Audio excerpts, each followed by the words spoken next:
Hey everyone, it's Dr. Mache and welcome to Facebook Live and Ask Dr. Mache. And in honor of National Menopause Awareness Month, I'm doing Facebook Live every day this month to try and help you figure it out so you don't have to tough it out. Now, today, what we're going to be talking about is I'm going to be asking a question. This is how long do you have to stay on estrogen? So I want to begin with just a simple question. It's like a quiz. True or false? Once you start taking hormone therapy, you have to stay on it forever. Is that true or is that false? Well, it turns out it's false. You can go on hormone therapy and you can come off of it when you need to at any time. Now, most people will stay on hormone therapy, and an ideal time to stay on it is about 3 to 5 years. 5 years would be ideal. Hey, Maureen, how are you? Hello and welcome. Nice to see you. And, you know, a lot of this question came about because I had a woman from New Zealand, Pat Day. She was on Facebook Live the other day. And she asked me a question. She asked me that very question. If you come on it, do you have to stay on it forever? And I asked her to let me know what questions she wanted answered, and that's what she wanted to know. So that's why I'm doing it today. And I'm encouraging you, please, if you have questions, to let me know, because I'm here. I'm going to be here every day. And I'm doing them at different times this month because I want to see what's the best time for you. When we get the most people available, on Thursdays, every Thursday at 9 p.m. Eastern, I do Ask Dr. Mache on Facebook Live. So that one will be at 9 p.m. on Thursdays Eastern Time. So join me then. But every other day I'll be doing them as well. Now the question is, let's begin at the beginning. When do you start taking estrogen? When's the best time to start? And before I answer, let me just ask you to please share and follow me. I'd be grateful if you would, so other people can hop on and we can help them and get to reach as many women as we possibly can to get the information to help going into, through, and beyond menopause, something in which they can be healthy, happy, and hormonally balanced. So when is the best time to go and begin hormone therapy if you're going to begin it? The answer to that is beginning at the onset of menopause. And as my book talks about, and my book will be coming out very shortly, it's the Estrogen Fix. It's coming out September the 19th, and it is available at estrogenfixbook.com, estrogenfixbook.com. And if you do get the book now, before September 19th, you will get 9 bonus gifts as a thank you, and some of those are going to be really helpful. It'll be a doctor's checklist to help you know what to ask, what questions to ask, a checklist of symptoms, a symptoms checklist for the physical and for the emotional changes that you want to check off if you're having those symptoms, to bring to your doctor, sleep diary, and a whole lot more stuff that you'll find very valuable. Anyways, if you go into early menopause, that means that even if you're 40 or 38 or whatever age you are, then you want to begin your hormone therapy at that age and continue it at least to the onset of menopause, which is 51. Joanne, hi, how are you? What about estrogen cream? Well, I'm assuming you mean when do you take that, when's the best time to take that, and so forth. Well, it doesn't matter if it's estrogen cream or if it is pills, sprays, gels, patches, whatever it is. If it's estrogen, the best times to be taking it is during the onset of menopause. Beginning it is when menopause begins until approximately 10 years. I look at estrogen as a 5-year renewable option, but for most people, they'll be able to take it for up to 10 years. But it's good to be checking with your doctor and have this discussion every 5 years, because over the course of 5 years, as you can imagine, 2 things change. The first is you change. You may develop other conditions. You may be on new medications that impact. You may have other problems that prevent estrogen from being an optimal medication for you. And the other thing is the data may change. New information may come out with conditions like yours that make you less than a good candidate. But the majority of women will be good candidates. Hi, Janet. How are you? Thanks so much for being with me today. I'm so happy to have you here. Please share this with your friends and also follow me so that when these come up every day, you'll be able to get information. If you have times that are the best times for you, then let me know. If you have questions or topics that are things that are really your most pressing issues, let me know. We'll do a Facebook Live, Ask Dr. Mache, on that topic. So to complete it, now the question comes, if you stop hormone therapy, are you going to have your symptoms all over again? This is something that a lot of women worry about because they hear, oh, it's just delaying the symptoms. Well, yes and no. So yes, because about 30% of women, particularly if they're having hot flashes, will have hot flashes start up again when they come off of hormone therapy. That part is true. And on the other hand, 70% will not have their hot flashes start up, and they'll have gotten relief of their symptoms, and they will not have the symptoms start up. Janet, thank you. I am doing just super and so glad you're here. I see that Nikki is here. You're from the UK, and estrogen has saved me, she said. And I'm glad to hear that, and estrogen has saved a lot of women. Believe me, it's so important to get the facts, and I'm so happy that you're here. Let me know if you're here from outside of the United States. Do me a favor and just say where you're from. I'd love to know where you're from. And because we have people from all over the world joining in, and it's so exciting to me to make new friends and acquaintances. And Nikki, thank you for shouting out and letting me know that you're here from the UK. The most important thing to realize is that the fact that the symptoms could recur is, to me, not a reason to not be taking hormone therapy. And the reason is this, because the whole time that you're on it, number one, you're not having those symptoms. Number two, there are many silent conditions that happen, like plaque buildup in your arteries, like loss of bone and calcium from your bones, like changes in the vaginal tissues. And all of these things can be delayed and put off if you are on hormone therapy. That makes it very helpful to you. Jan says, Pembroke Pines, Florida. Oh my goodness, I hope you're going to be okay with this new hurricane. Sounds awful that what's coming in. Maureen says, if you have never given birth, is the menopause phase worse? No, not necessarily. Menopause is not necessarily altered because of not ever having given birth, and that's very important for you to know. On the other hand, if you haven't given birth, it depends on when you go through menopause, because the time of onset is very important. And as we talked about just yesterday, when does menopause start? About 5 to 10% of women go into menopause before age 45. That can be quite early. And boy, when that happens, it's important to treat it. I see Maureen is from Cleveland, Ohio. Cleveland is a great town. They have the Rock and Roll Hall of Fame. I love that. And a lot of other things there as well. So, questions that you might have. Tammy's from St. Louis. Awesome. St. Louis is a great town, and it is wonderful to have you joining me here today.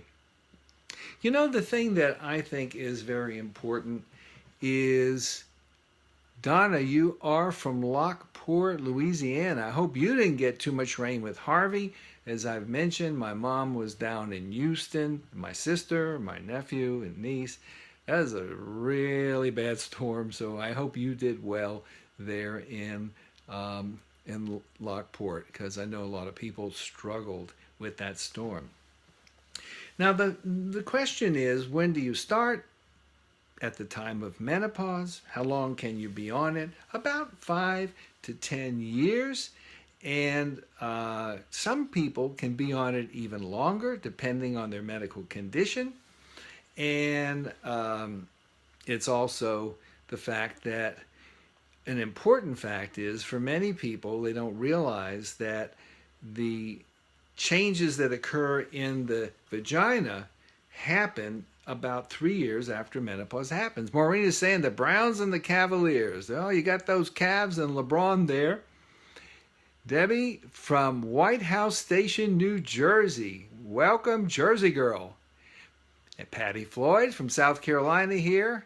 How long do hot flashes last? I'm sure you're thinking way too long. Here's the good news. For most people, they don't last more than about 3 to maybe 5 years. But for a certain set of people, 25% of people, they will last. They'll start earlier and they'll last up to 10 years. And for 7% of women, they will last even longer. So it can be quite a while. Robin is here from Zanesville, Ohio, Wybridge City. Well, welcome, Robin. Melissa is saying, I had a partial hysterectomy in 2010. I'm on a beta blocker. I've been having hot flashes, night sweats, anger issues. They won't test my hormone levels since I have my ovaries in. Oh, that's terrible. Because let me tell you, when you go and have a hysterectomy, a partial hysterectomy is not really a medical term, but everybody knows what it means. It means you have your uterus out, but your ovaries are in. A total hysterectomy, meaning your ovaries are removed at the same time. But here's the thing. You have a situation there where the blood supply to the ovaries has been compromised because of the surgery, because the same arteries that go to the uterus go to the ovaries. So if you're a person who's had your uterus out, you don't have periods, so you don't know if you're having periods or if you're in menopause. But the thing is that you go into menopause between 5 to 7 years earlier because of that. That's a long time earlier. So they should test your hormones. Absolutely test them. Have it tested. Get a blood test for FSH, follicle stimulating hormone. And that will tell you if your ovaries are still working, because you should get treatment so you don't have to suffer. There's no reason for you to be suffering at all. And listen, I believe that there's a lot of other treatments besides hormones. And in my book, The Estrogen Fix, I explain that there's a whole lot of alternatives to hormone therapy as well if you want to take it. And as I mentioned before, you can get it with these extra gifts at estrogenfixbook.com. Get those extra gifts now, 9 of them. Let's see, we have some other questions, so let me answer them for you. Robin says, thank you, and you are so welcome. How do you stop the hot flashes? Patty Floyd is asking. Patty, hot flashes can be stopped in a lot of ways. And it really depends on what you want to do to stop them. There are lifestyle issues, lowering your stress, sleeping better, eating healthier, exercising takes some of the hot flashes away. Hydration with lots of fluid. These are lifestyle things that you can do. There are also a number of medications to avoid, and some other foods and things that trigger. That's important. And as a matter of fact, if you go to hotflashgift.com, I've got a free gift for you, a free download you can get now. And it's 10 mistakes that trigger hot flashes. So check that out. That'll be a simple one for you. But there's a number of medications. You can try over-the-counter medications that are available. There are also non-estrogen prescription medications that you can try. There are a number of them that are out there. One is called Brisdale. It's one that is a kind of an antidepressant medication. It is an antidepressant, but at too low a dose to treat depression. But it does treat hot flashes if you want to avoid estrogen. And of course, there's estrogen, which is awesome for hot flashes. It really knocks them out. Let's see. Maureen Gotcha is saying, how do you know when you experience hot flashes? I am clueless. Maureen, I am happy for you. If you are clueless, you are not having hot flashes. That's the good news. But how do people perceive them? Well, if you've got a way that you perceive them, tell me. Write it down here and let us know what you experience. Many women will say they usually use this sign. Oh my God, I'm just having this heat and it's just coming up from my belly and it's going straight up, and they usually make that kind of a sign. It's just an intense warmth. For about a quarter of women, it'll be like their skin is on fire or burning. For some, it won't be so bad, and for some, it'll be very mild, but it's intense heat. There's flushing in the neck and in the face and maybe on the chest. You'll know it if it happens, and it won't be a secret. So I'm pretty sure that you're not having them yet, and I'm happy for you about that. Melissa is saying that she is 46. And 46, I don't know if you're having hot flashes or you're having menopause symptoms, but people go into menopause at age 46, a lot of people, and the earlier you go into menopause, the more important it is that you use hormone therapy at least until you're age 51, the mean age of menopause. That's really important to keep the symptoms down and to lower your risk of heart disease, even dementia, and a whole host of other conditions. Now, Maureen is asking if the body has experienced traumatic injuries, can it affect menopause? It really depends on the injuries that you received and what you mean by traumatic. I mean, if you were in a car wreck, you could have hit your head, you could have broken your pelvic, but it says, Maureen is saying, it's challenging to discern because I work outside in the heat, but I'll be more aware. Be aware because the symptoms of menopause are many. They are many. And they include things like palpitations. They include hot flashes, the most common. They have irregular periods, mood swings, foggy thinking, irritability. Some women say they don't even know who they are. They feel like a monster inside. And other people say, woo, whatever happened to my mom? Whoever happened to my wife? It could be vaginal dryness. It could be intimacy issues. All of those things can be a problem for you. Hi, Debbie. A hot flash is like being in class and the teacher calls on you and you don't know the answer and she won't leave you alone. That horrid, hot, sweaty feeling. All right, I've never heard it put that way, but I certainly can relate to how clammy you feel when the teacher calls and you don't know the answer. So that's a really good description. So basically, stress brings it on a lot. And I talk to people, about lowering their stress. Easier said than done for some, but taking mindfulness, meditation, cognitive behavioral therapy, Tai Chi, yoga, all of these things can help you turn down the heat. Wanda, how are you? Preparing for the storm Irma in Tampa, Florida, lots of anxiety. Read your 10 things that trigger hot flashes, really help. Thank you. Wanda, thank you so much for saying that, and I hope all of you will take advantage of that. Just go to hotflashgift.com and download it now. And I really hope you do well in the storm. I hope, the good Lord takes care of you and that the storm decides to go, just short of Florida and up the East Coast, somewhere out into the ocean, because, boy, having gone through this with my mom and sister and everything in Houston, it's a bear. It's rough, and Mother Nature, it sounds like Mother Nature is having a hot flash or something, because it's really a terrible thing. I know that's a category 4 or 5 now, and Very scary. Thank you, though, for sharing that. I'm glad it was helpful to you. I try to provide things that are helpful to you, and also, you will find if you want more information for hot flashes, I have an entire mini course on it. In 60 minutes, you can figure out everything to do. I've made it available for people for under $20. It's called the Hot Flash Rescue Kit, and you can get it at hotflashrescuekit.com, hotflashrescuekit.com, and it's awesome. All the latest information, what to do, how to do it, when to do it, what's the treatments, what's the options, everything you know, hotflashrescuekit.com.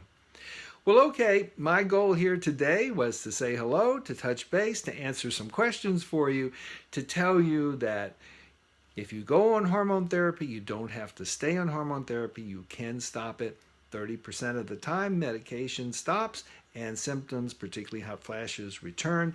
But 70% of the time, it does not. That's the good news. And if you are on it that whole time, your body is being protected in terms of plaque in your arteries, in terms of bone loss and calcium coming out of your bones, in terms of intimacy and the tissues in the vagina staying thicker and more moisture so that you can enjoy closeness with your partner, and many other things are being benefited. If you have a last question, I'm happy to answer it now, but otherwise, I'll be on again tomorrow on Dr. Mache, Ask Dr. Mache on Facebook Live. If you have a pressing issue, let me know. If you have a question that you want covered, let me know. If you are liking what you hear, please share with others and follow me. I'm so appreciative when you do. Patty is saying, if you haven't had a cycle in over 7 years, shouldn't the flashes be gone? I mentioned earlier that, they are gone in many women, but there's a quarter of women where they last 10 years. And there's another 7% or so that last even longer. So they should be gone. They certainly should, but unfortunately, a lot of times they're not. And that can be a bummer. But there are treatments. And you want to find those treatments out. And if you want to know more, you can let me know. But there are treatments, and there's no need to suffer. Hot flash is one of the most treatable things there is. There's a number of ways to do this to turn down the heat. So anyway, I want to just thank you. Please share with your friends. Please follow me. And thank you so much for coming. And remember, it's better to stay well than to get well. Patty saying, just my luck, but you know what? You're healthy, you're doing good, and the thing is, there is treatment for that. And I want you to get treatment for it because there's no need to suffer. All of that is in my book, The Estrogen Fix, and you can get it now together with 9 bonus gifts at estrogenfixbook.com. Thank you so much for joining me this evening. I look forward to talking with you tomorrow. Let me know the topics you want, and I'll cover them for you. All the best.